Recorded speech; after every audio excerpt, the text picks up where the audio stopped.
Hi, everybody.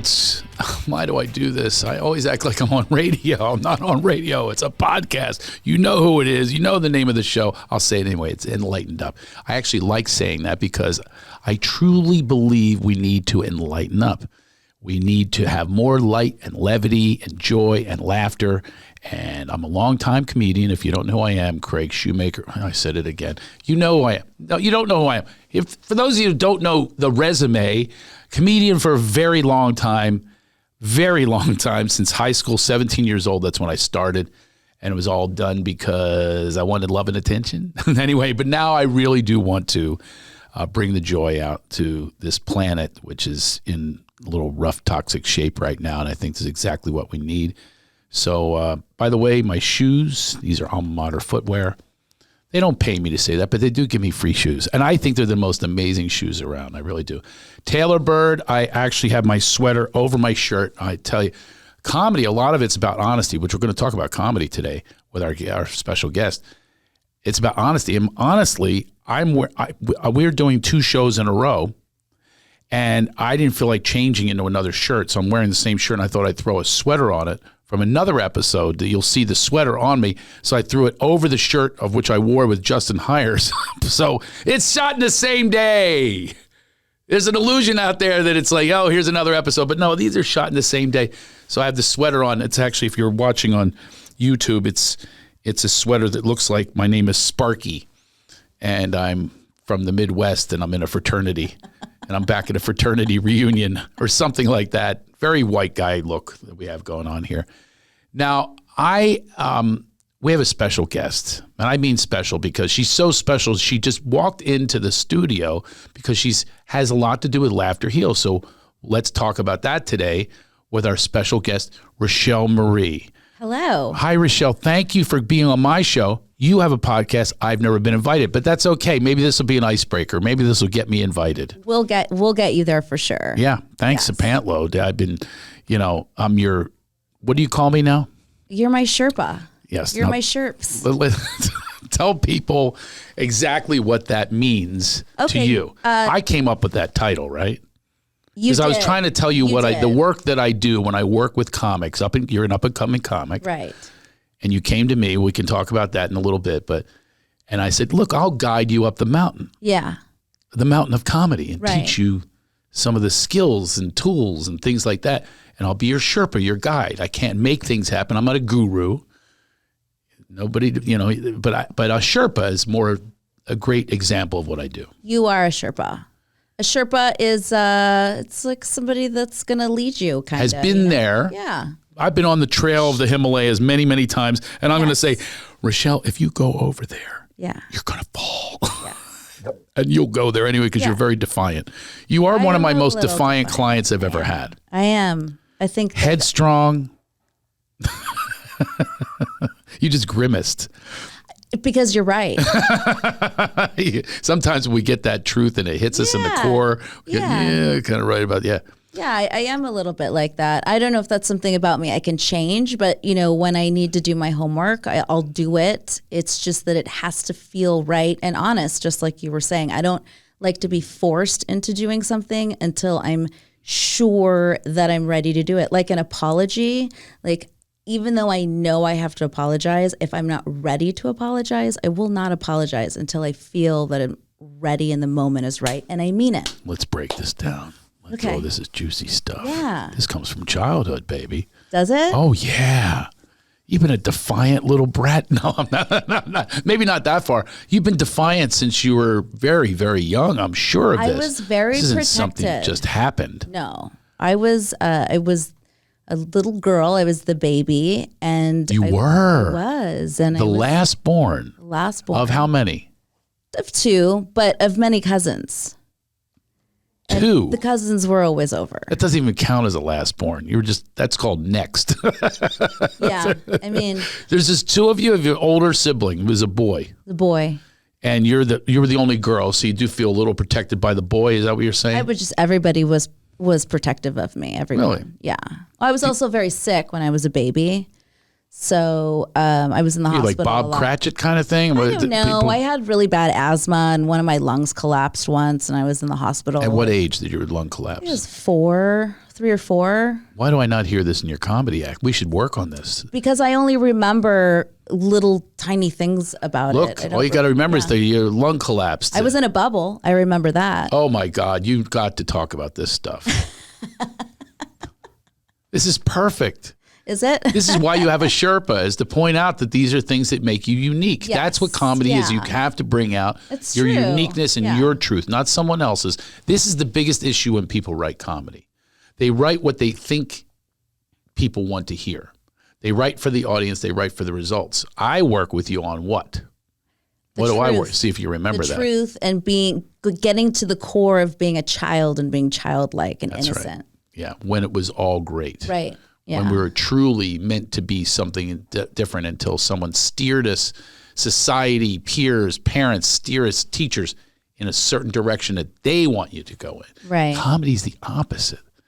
Think about that. Comedy's a rebellion against that. Well, that's why I think I like it. I know you are one rebellious. I'm trying to get where it comes from because you sound like, are you rebelling from being spoiled? No, I think I'm just rebelling I've never liked to be controlled because I feel that when I was little, I was controlled for fear of, she can't run on the grass. Oh, she's going to, Oh, wow. I was like treated like a doll, like a porcelain doll. Like if I had too many bruises, all I wanted to do was be outside and play with my brother and my cousin and be one of the boys. But if I had too many bruises on my leg, I wasn't allowed to go back outside until those bruises cleared up. This is great. Yeah. So you were like a mood ring. Yeah. A dark blue, you're not going out. Yeah. Yes. Right. That's the mood ring. So this is all stuff that you've never mentioned before. Don't give me the shrug. Well, our relationship is still very new. It's very, very new. That is true. So, but I've been trying to mine out of you this kind of thing, which now it's coming out in the podcast. Maybe from now on when I mentor you, I should do it with a microphone and headphones. Maybe. Because, but your act is very good already, and you are just starting. It is very good. You've got some good confidence. You've got some good chops. You got some material needs a little, clipping. Yeah. And developing, but that's okay. But you are starting to tell your truth up there, which is wonderful. What do you think has been the best aspect of the mentorship, of the Sherpa-ness? What do you think has been the thing that you learned the most, that you think you had a shift? That you're looking up in the sky and don't know the answer to this. It's very, very disturbing. Well, am I wasting my time? I'll tell you. I have to contemplate. I'll be honest with you. Yeah. So lie to me. before I ever got into comedy, which was almost an accident. Yeah. I was acting and I was a dancer my entire life. My experience in the business was kind of, there was lechy. It was always very lechy. Lechy? There was always a lech. There was always somebody that patted me on the butt. There was always somebody that wanted to rub my shoulders. There was always, I'm not going to talk about the other things, but there were definitely moments that were ew moments. Like, I don't even bump knuckles with you, but go ahead. I know. And so I think this is our relationship, and you mentoring me has been one of, I kind of came in kind of going, okay, well, my husband, of course, also vetting you and going, no, he's for real. You should go in.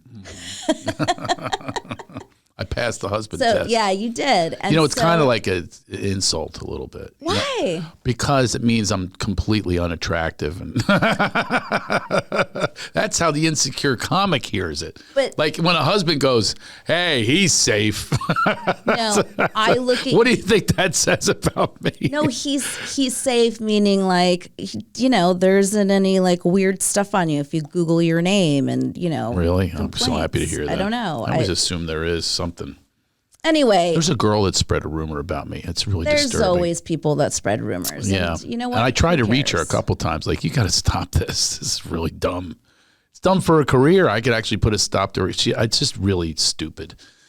I'm about to announce her name. That's how bad I want this to stop, and then have it get back to her. She's it's still happening? Oh, yeah. She's a real career-oriented person. She's using this rumor to get in with other headliners. Oh. Yeah, I know. It's terrible. And by the way, it's a rumor that I am a lech. So Oh, no. be careful. Tell your husband. He must not have let me tell Googled you what something. she says. I'm a Latina. I'm Peruvian. I grew up with Latino men my entire life. Yeah, and let me tell you something. You know what Latino men do? They tell women how beautiful they are. And I don't think that there's anything wrong with telling a woman that you're beautiful. That's a rough one for me. I know. I would like to. I don't You know what I like thought this the other day is, when women do the Me Too thing and, lech or, lurk, all that kind of stuff. If the guy is young and handsome, it's great. He hit on me. It's fantastic. As soon as you hit a certain age, I now turned into that guy because they don't want the advances. Do you think a good-looking guy, let's think of a young, good-looking guy. I keep thinking. Depends on the girl. But I'm saying that girl that would Me Too me, being at my age, if I'm a young version, a handsome version of me, like who's hot right now? I keep thinking of like Justin Timberlake or Hugh Jackman, but they're older. I mean, somebody young hits on them, right? Justin Bieber. Okay, how about... So Justin Bieber hits on them. Do you really think he's like flirting? Because flirting is now a Me Too. Oh, I know. It's so because you're not supposed to be doing that. You're not supposed to say you're beautiful. It's like you could interpret anything.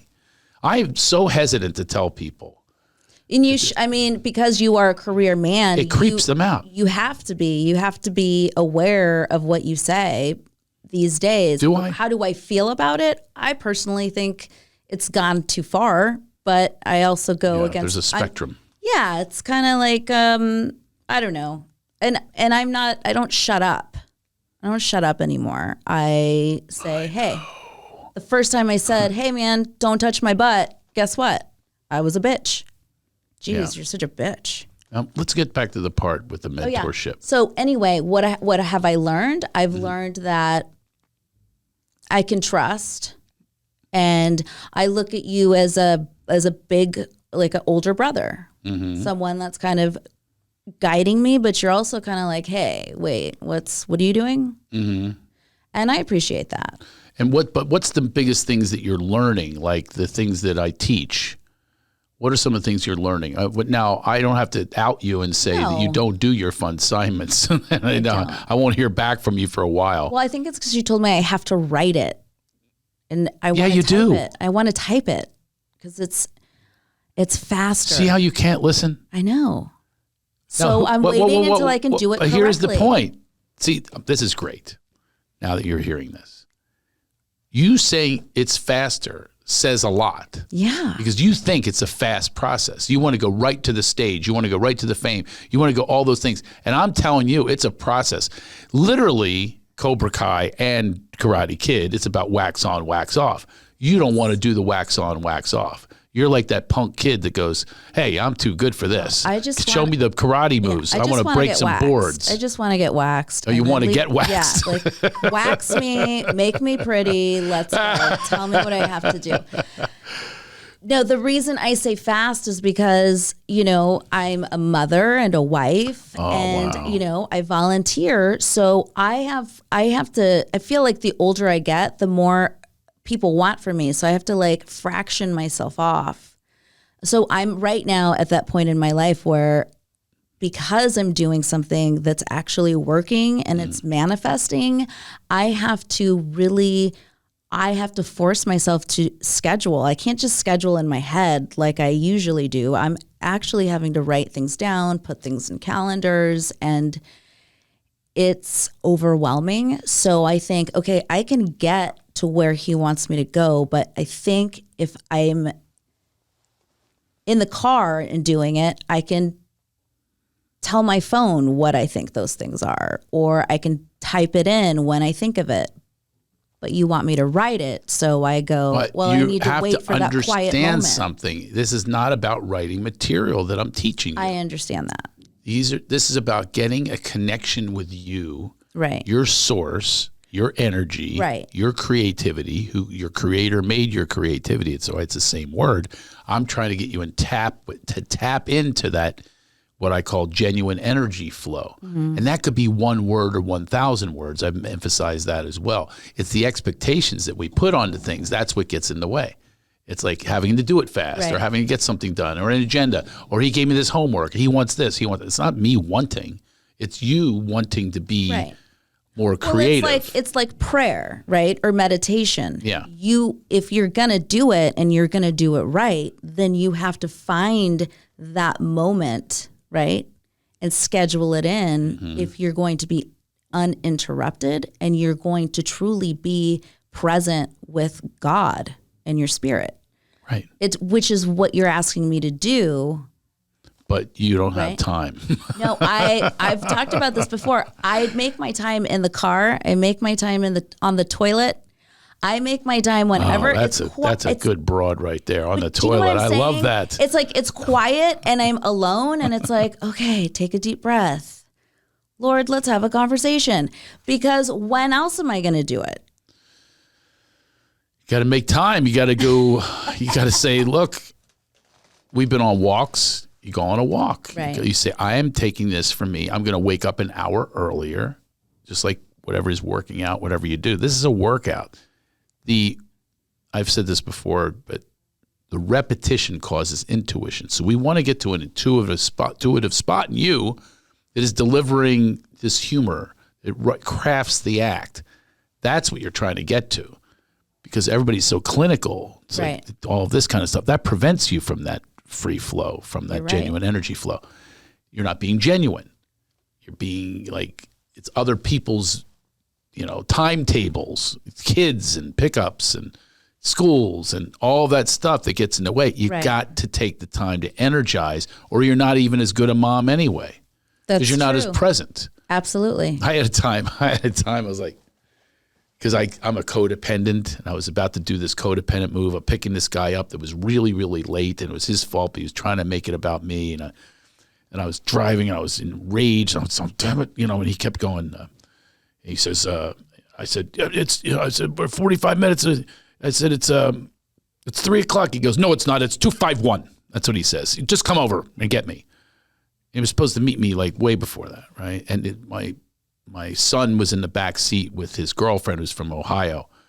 And I was driving. I'm going, I'm so codependent. I should have just told him, draw a boundary and that's it. And I'm not going. You were the one who was late. You're, da-da-da-da. And because I wasn't present, I came within literally a fraction of an accident. I almost crashed into this car in front of me because I'm so not me. I said, that's it. That's my bottom. And real innocently, she takes a pause and reflects back this Ohio accent. She goes, my bottom would have been 251. I love that. And she's right. It should have been 25. Should have said, the way you treat me with that kind of disrespect, out. That's what I should have said to him, but I went out of my body, not myself. I didn't take the time for myself. And that's what I'm encouraging you to do, is take the time for yourself to do what you're guided to do. Right. And these are processes that need to take place to become a better comic, and even a better mom. I believe you, because you're a wonderful, I don't even want to call you, I feel like you should have like a one-man show. Like, it's so much more than just a stand-up, Right. I mean, it's just so much more than that. When I watch you, and I can say that because of my background, when I watch you and I go, this isn't just stand-up. This is theater. Like, this is so much more. I'm glad you noticed. That's how I approach it. I do 90 minutes. Most people don't do that. You do a lot more than that sometimes. I don't like the way you said that.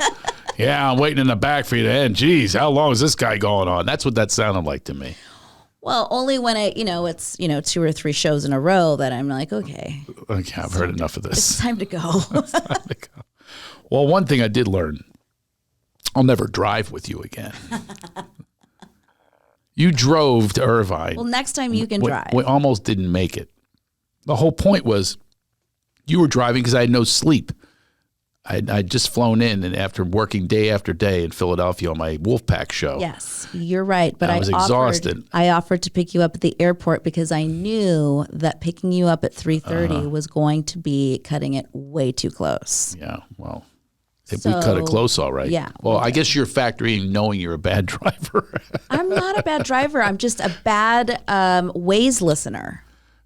That is a bad driver. Anyone who can't listen to Waze, like Waze has this app that they've developed through Millions of dollars. They developed it, but it still doesn't work for you. Are you alive? This could be an illusion. I don't know. Are you? That is not a good answer. That does not give me a lot of confidence to the next one. So, how's comedy going for you? Are you feeling like you're growing? I feel like I'm growing.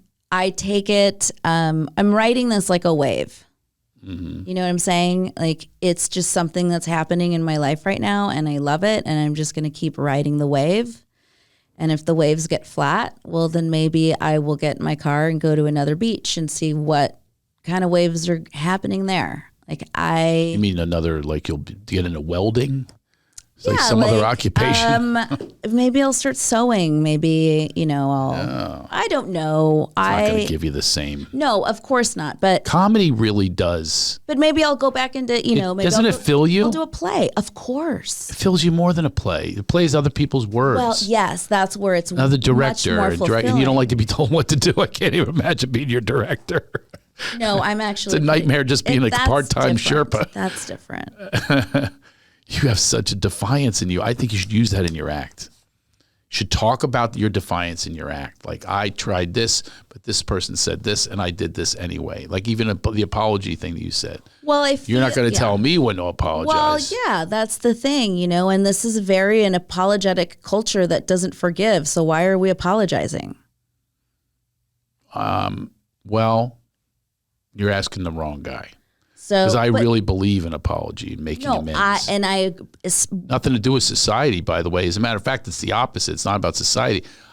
We're told in society not to apologize. I find every time that I do it and have the bravery to do it, the vulnerability to do it, it actually turns out better. Because now you're setting the standards out there where people, are you listening right now? I am. Look like you're ready to respond. I want to respond. I want you watch this. When you watch this, you never will, but when you watch it, I want you to, Sherpa wants you to look, hopefully they'll have a close up of you looking up in the air, waiting for your next line.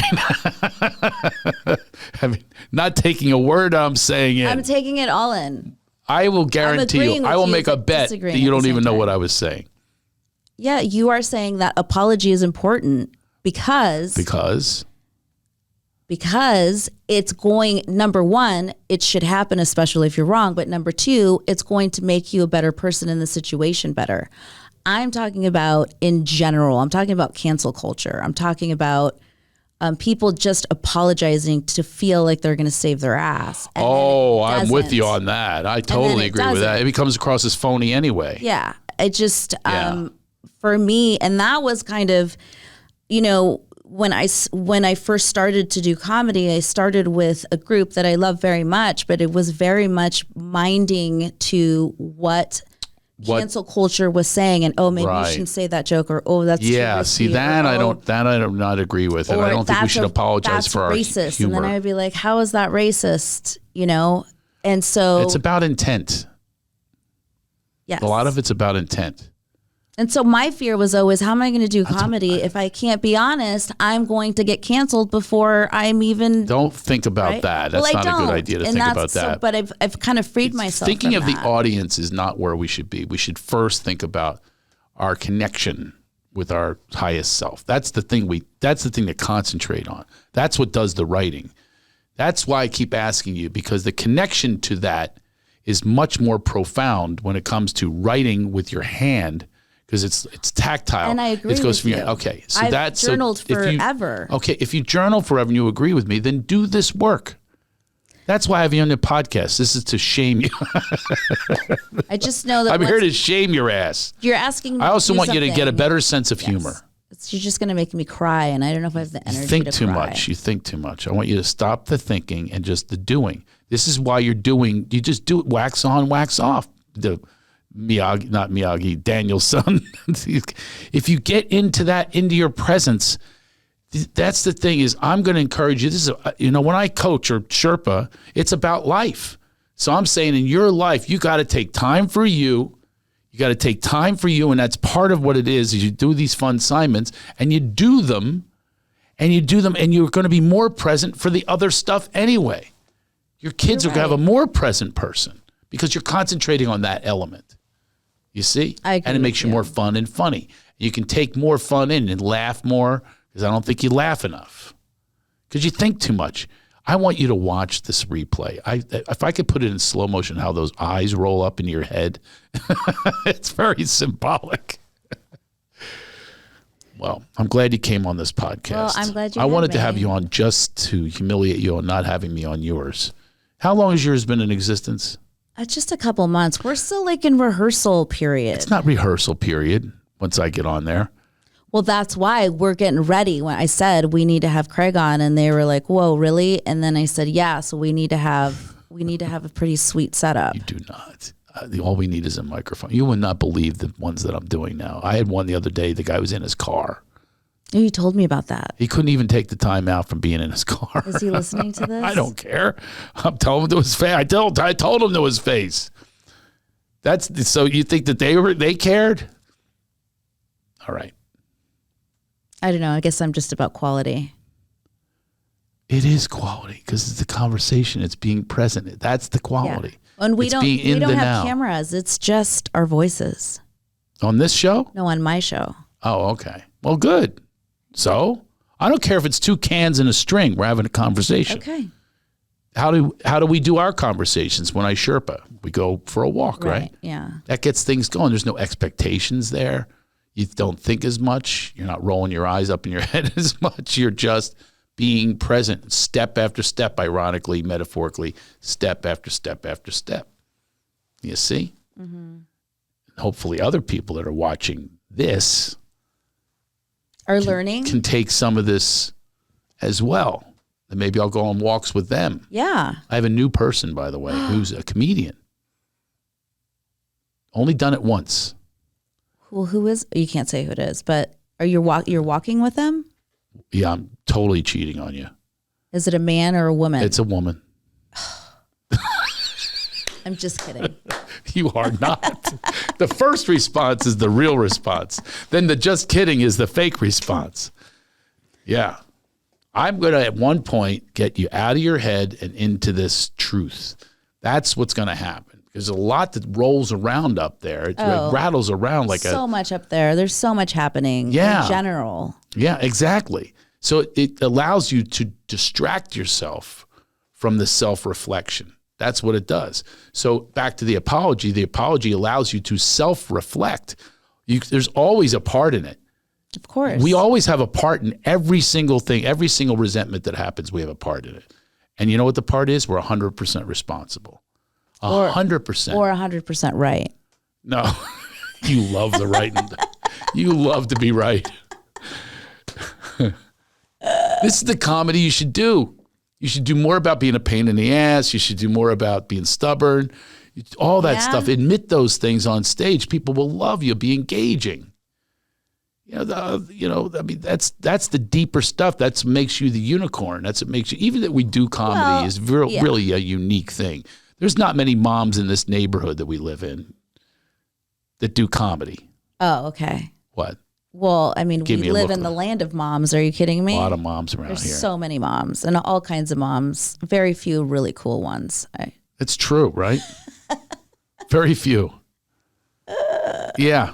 I don't find too many good moms. It's been very hard for me to make friends. But what do I do with it? I make fun of them in my act. Yeah, well. And you can do the same thing. You make fun of these people, and that's how you win.